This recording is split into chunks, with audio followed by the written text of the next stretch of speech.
Le yimifanekiso ebangele isankxwe chichilili kweli lizwe.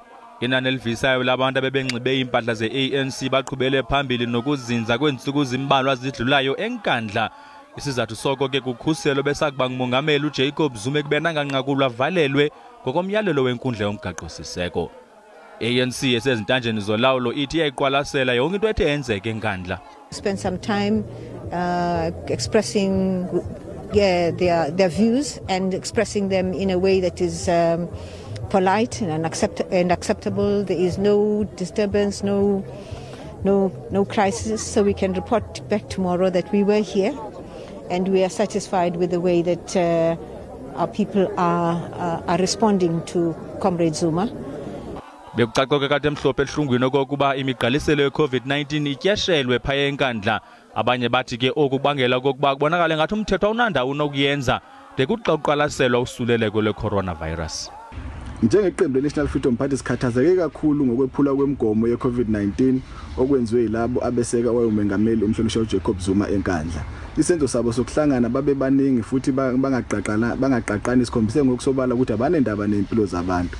Okukusikhathazana kakhulu ke thina njenge-NFP ukuthi lokhu kwenzeke ngesikhathi la sibhekene khona nengcindezi nenkinga enkulu yehlandla lesithathu le-COVID-19. Zuma is showing total disrespect for the rule of law. Zuma thinks that he is above the law and he is untouchable.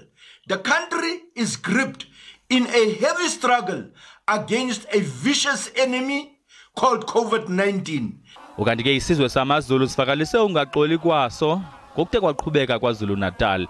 Nansi ke inkosi uButhelezi sithi okungabangela iyanhlukwano kweli lizwe.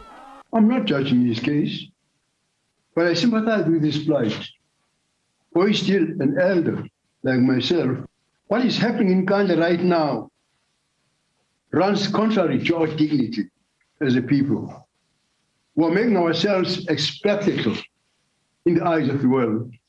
Yona ke iDA imemelele kumongameli Cyril Ramaphosa ukuba makangenelele emveni kwamawakawaka abaxhasi bakaZuma bengungelene kwelakhaya lakhe bephula kambe imigqaliselo ye-lockdown. NdinguAbongile Dumako kwindaba ze-SABC eGauteng.